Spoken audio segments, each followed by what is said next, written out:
The designer tool. Let's get to work.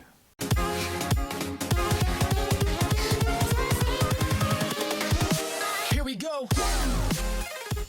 What's up, people? MisterToolbox back with another Amazon Lumberyard video. In this video, we'll be taking a look at the designer tool. This will probably be part one of 2 or 3.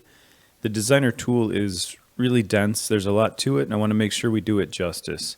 So in this first video, my plan is to walk through creating shapes with the designer tool, and we'll start to edit those shapes, and we'll leave off some of the more advanced stuff for parts 2 and beyond. A couple things I want to get out of the way before we launch the editor. First is that I am by no means a DCC expert. If I say something you disagree with or think is just plain wrong, please do let me know down in the comments. I'm certainly open to hearing about that. And the other is that there's a good bit of debate about when to use solids and when not to. So, especially if you look on the CryEngine forums, a lot of people will tell you that the solid designer tool is really good for whiteboxing your level, laying it out in sort of blocky terms to figure out what sort of scale you'll need, things like that, but isn't really suitable for finalized level design. People point to the way that the objects are rendered as not being particularly efficient, and that's why they usually swap them out for something that they create either with Maya, 3ds Max, something like that. My plan for our Doom Arena project will be to start off with designer tool objects, and then we'll see kind of how we can tax the engine, and if we get to a breaking point, we'll probably swap in some external assets. I plan to do that anyway, just to kind of show off that workflow, but I do want to see what a level can handle as far as designer objects so that we can get a good sense for where that kind of breakpoint is. With all of the warnings out of the way, let's open up the editor. I've got it open here. I've loaded up the samples project and then just created a new level so we can play around. Let's first find the designer tool. In the roll-up bar over on the right-hand side, under the Create tab, you'll see the designer button. Click that and it'll open up the designer tool. Right off the bat, you can tell that there are a ton of options and a ton of buttons to work with. I'm going to go ahead and create just a box so that we can talk about what each of these do. We'll start at the top and work our way down. So up at the very top, you've got the settings panel. In there, you've got 2 tabs. One says CD, the other is Object. CD stands for CryDesigner, which is CryEngine's name for this tool. And that's got some sort of global settings or things that are particular to the designer that don't affect an object per se. As you'd assume in the Object tab, we've got things that do affect the object you're working on. So let's show a couple of these off. I'm going to flip over to Object Selection mode, and we'll talk about this in a bit. But up here in the settings pane, if I tick exclusive mode, you'll see I get kind of a familiar DCC type view. It's unlit, so I can see all of the sides, I can see the dimensions, and it removes everything else from the scene. So as you're creating your designer object, having the ability to isolate it and work on it without all of the noise that is the rest of your scene is really cool. So you tick that on, you can play around with whatever you're creating, you can add components to it, and then when you're done, if you untick it, you'll see what you were working with back in the environment of your level. Down at the bottom, we've got some helper stuff. So if I say untick display dimension helper, you'll see the numbers pertaining to the sizes of each of these axes go away. I like to leave that on just so I know how big the things I'm creating are. You can tick display triangulation to kind of show the actual triangles that are being built to compose your objects. I leave that off usually. Seamless edit will let you edit a face or vertex just by kind of hovering over it instead of having to click down, so it can make you a little bit more efficient if you get used to that workflow. Aside from that, we've got display back faces. Now that only pertains to the editor as it says, but as you can see, we're seeing the back side of these faces right now. If I untick that, we'll see right through it because the editor's only going to render the front faces of my objects. Over in the Object tab, we've got things that pertain to the object we're working on. So they're mostly visual, stuff like casting shadows, viz area, occlusion settings, view distance. Toy with those when you need to. The defaults, I believe, are just to have cast shadows ticked. One kind of peculiar thing about cast shadows, and I need to play test this to be sure, but if I come into the time of day and just crank this down a bit so the shadow is actually being cast, if I untick it, it's not going to go away like I'd expect. It just gets blurry. So I don't know if that's just telling the object to calculate its shadow differently than it would be if it were off, or if you're actually in game mode, if that shadow will disappear. So we'll check that in a minute. Below the settings pane, we have the designer menu, and that's got its own sea of buttons. Let me delete this 2-box monstrosity right quick and create another simple box. As you just saw there, when I deleted that object, the roll-up bar just kind of collapsed on itself. That happens from time to time if you press escape at the wrong time, if you try to Control Z to undo something. I don't know of a way to stop it, but if it happens, it's easy enough to get back. Just expand objects and then click designer. We've got the box tool here, so let's go ahead and create a box. First up is the selection pane. As the name implies, it lets you select different facets of your object. So for instance, if I click vertex, you'll see I get helpers for each of the vertexes on my box here, and I can click one to select it. I can marquee select by just kind of dragging with the mouse. And I believe I can control click to add individual vertices to my selection. Apart from that, we've got edges, which let you select individual edges in case you want to extrude those or pull them away from the object. You've got faces. As you can tell, every time you click one of these buttons, the helpers kind of move to denote what you're going to be selecting. So we've got our faces. You can select those individually. We've got the pivot points. Lots of pivot points. I don't typically deal in pivot points, so I'm going to leave that one off. And then object is the object as a whole. So that's where you would go if you wanted to transform the object as far as its placement in the world. Down below the actual kind of component selections here, we have some helpers. So if I enter vertex mode, I've got nothing selected right now, but we can see the vertices out here. If I click the all none button, it's going to select all of the vertices. If I click it again, it'll unselect them all. So that's a really easy way to toggle between everything and nothing. That also works on edges. You can see they highlight in orange as they're selected. It also works on faces as well. So none, all of them, none, all of them. If I stay on faces, let me click out here to drop that. I'll click the top face. Now if I click connected, it's selected all of the faces of the object, I believe. Yep, even the bottom one. So what that does is anything that shares kind of an edge with the face you've selected or an edge with any of those faces will get selected with the connected tool. That's different from grow. If I click the top face again and then click grow, you'll see I've selected all of the sides of the object because they share edges with the top face. But if we zoom down to the bottom face is still unselected because it's kind of one step removed from the top. So last along the bottom here we have loop, ring, and invert. Loop and ring both pertain to edges only. I'm not quite sure what loop does, and the documentation does not make that any clearer, but ring I've figured out at least. So if you click on an edge, then you click ring, what it'll do is, oops, I clicked the wrong edge there. Let's try that again. Ring. There we go. So it's selected edges down there, and then down here, and up here as well, that eventually lead back to itself. So you can kind of get one axis of a box pretty quickly that way. Invert, I'd certainly forgive you if you thought that invert would just deselect what you have selected and select the stuff that you didn't have selected.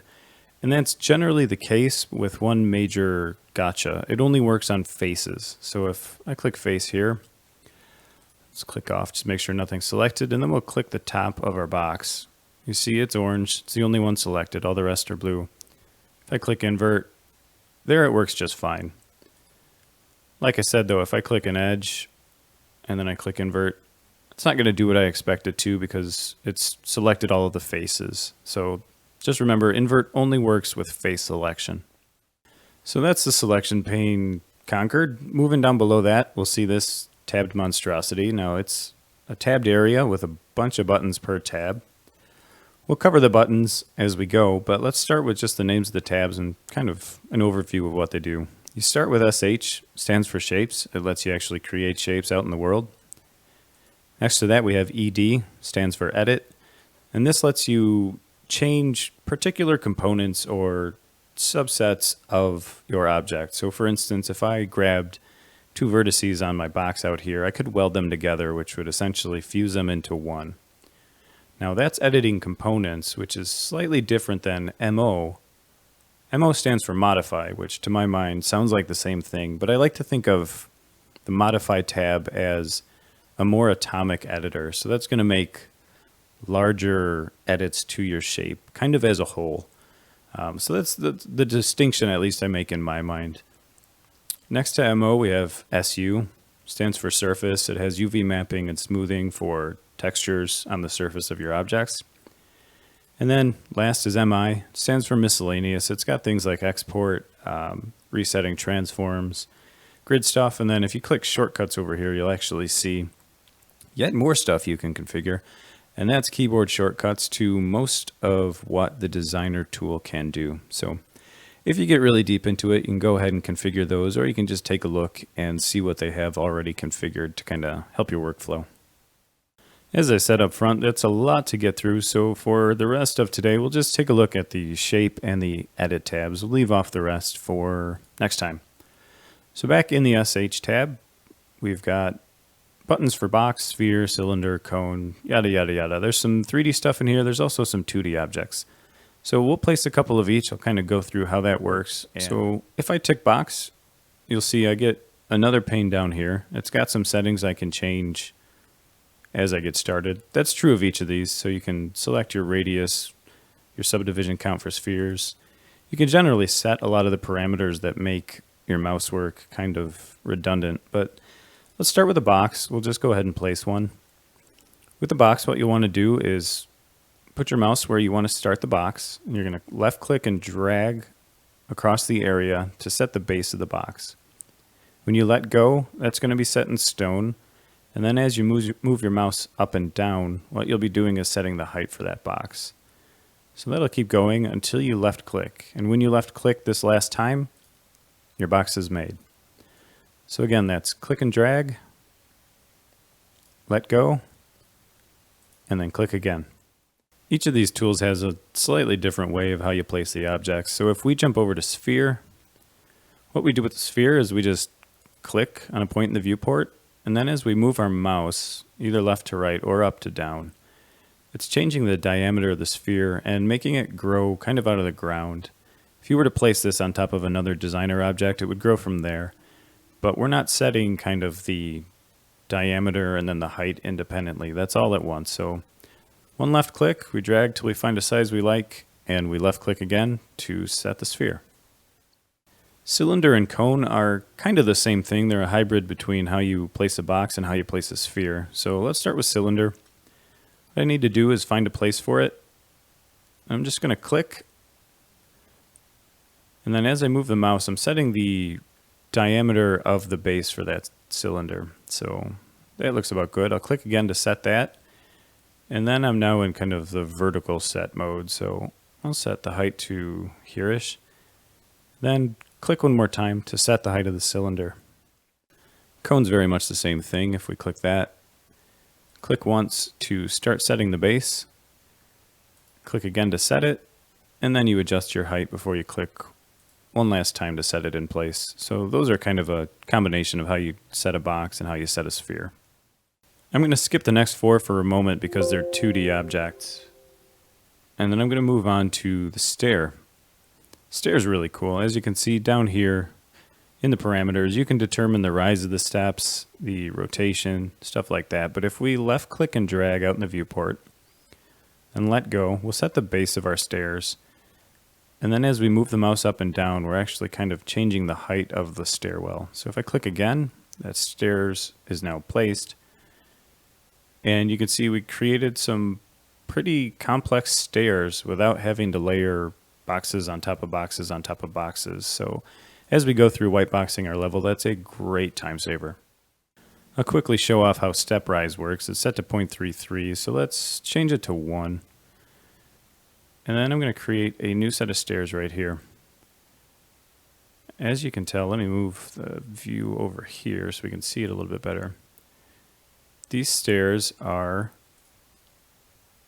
a lot different. The rise is much higher between each stair, which means there are fewer stairs, which from a draw call perspective is a good thing. But having that easily tweakable right here is super helpful. Last in 3D land, we've got the cube editor, which is, I think, my favorite out of the group here. I'm going to go ahead and set this brush size to 4. That's set by default. I've been screwing around. But with the cube editor, what I can do is anywhere out here in the viewport, if I click once, I just get a cube. I can click next to it, and instead of getting 2 cubes sitting side by side, it grows the shape kind of seamlessly, and I can keep doing that. And you can build vertically as well, and it just makes one contiguous shape out of however many cubes you want to put together, which is a really handy way of white boxing, just being able to block out something. The other nice thing about the cube editor is that I can just click and drag, and it'll give me a preview of what I'm going to let go, and then if I let go of the mouse, it actually created all of those cubes contiguously and merged them together.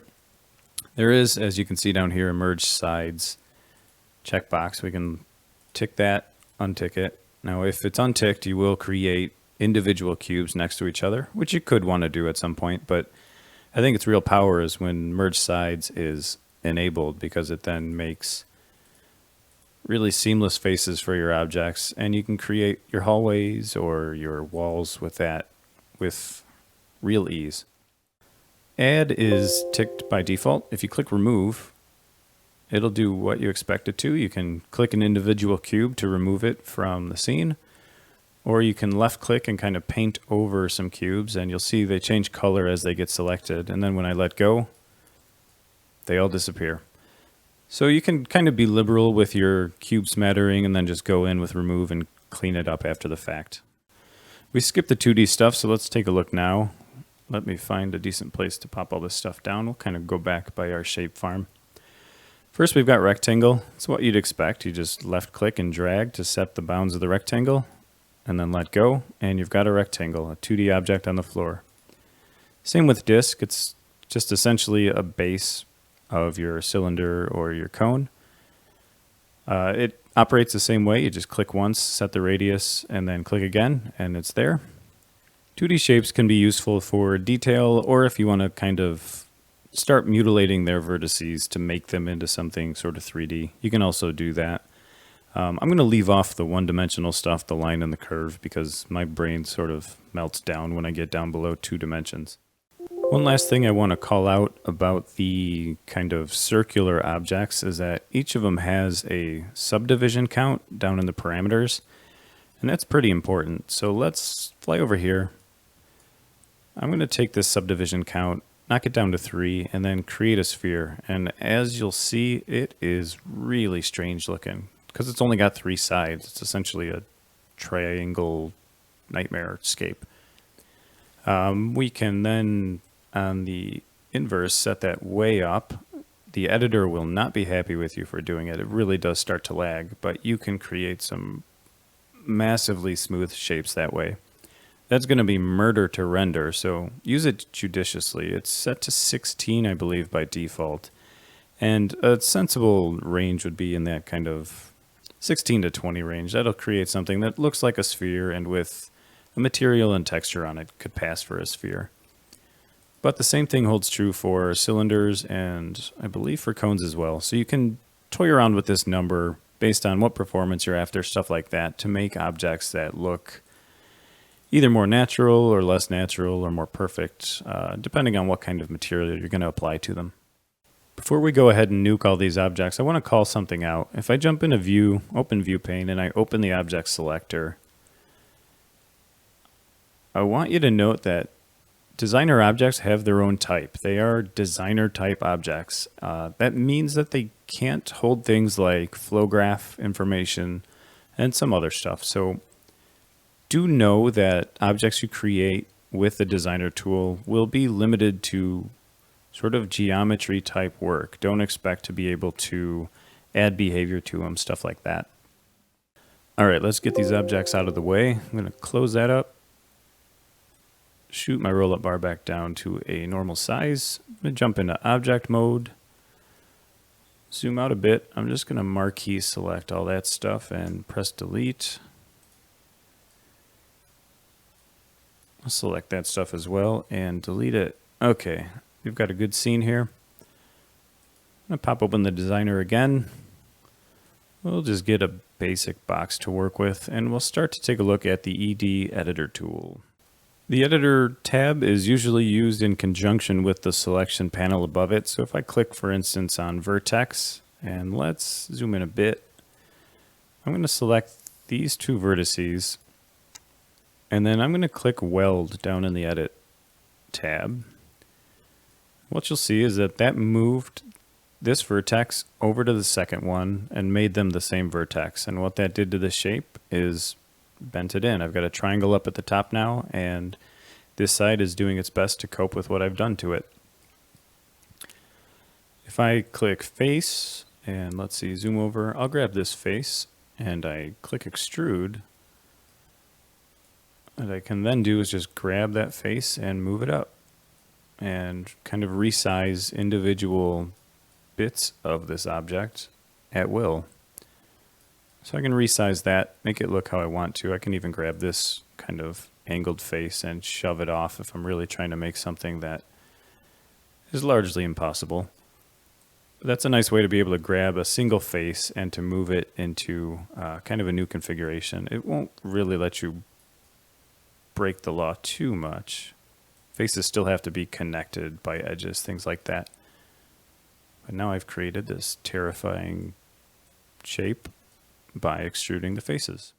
If you're creating something out of multiple components, say I had, let's see, another box off in the distance.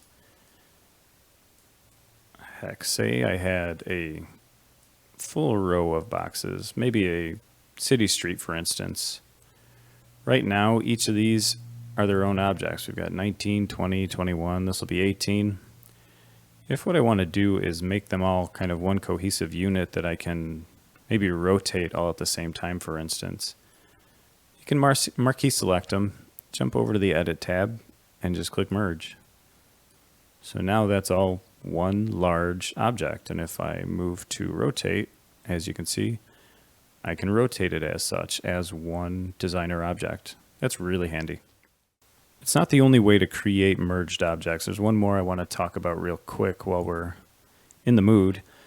So let me jump back into the designer, and we'll fly down here, and I'm just going to create a box. Now, as you saw when I created those, each one of those boxes was its own designer object. That doesn't have to be the case. If I start building a shape off of a shape that already exists in the world, you can see the bounds are kind of growing as I do that. That's because this is all considered the same designer object. If I jump into the object view, this is all designer 22, which means the same thing. I can rotate this, I can change its transform, I can do all that stuff to the collection of shapes as one unit. So that's a really handy way of creating something and then moving it as a cohesive unit. I love the shadow there. That's pretty cool. If you create something off of another face, it'll automatically be assigned to that object. You can, of course, split it apart just the same. So if we jump to designer, and if I were to go through and select, say, all of the components of this thing, right here, I can click separate, and that'll pop off into its own object. I don't want to go through on video and select all the vertices, edges, faces, all that, but what you do is just select all of its components and then click separate, and it'll turn into its own entity. All right, like I mentioned, it's going to take a couple more parts to get through the rest of the stuff in the designer tool, but I want to show one thing. So to do that, I've grabbed the sphere controller, I've dropped them into my level. I'm just going to see how long it takes me to create kind of something navigable. So just using boxes, maybe some cubes, some other stuff. I'm going to run through and just create a hallway and then maybe a room at the end that the player controller can go into. there's one thing I'm worse at than visual arts, it's visual arts while talking. So I'll leave you with some music and I'll be back in a minute.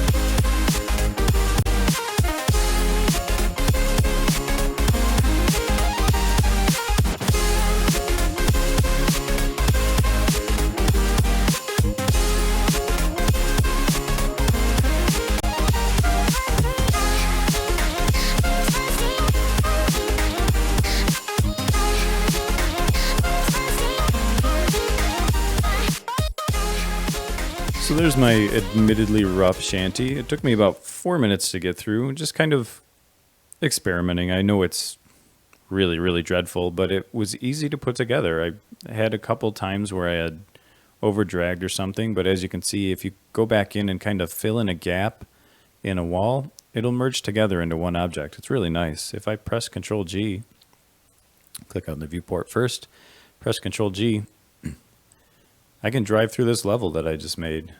There's some interesting stuff. I've got some really awesome columns there.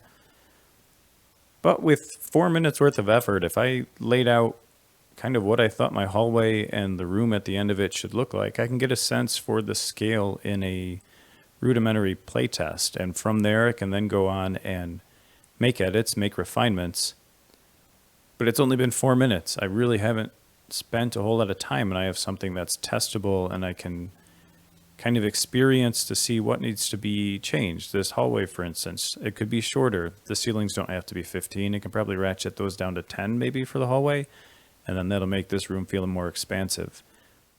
So the whole setup is really there to help you get to work and get through something quickly. Don't be afraid to experiment. Just kind of go nuts, put it together. It's white box assets, so you've got the benefit of knowing that you can always tweak it, do whatever you like to it as you need to.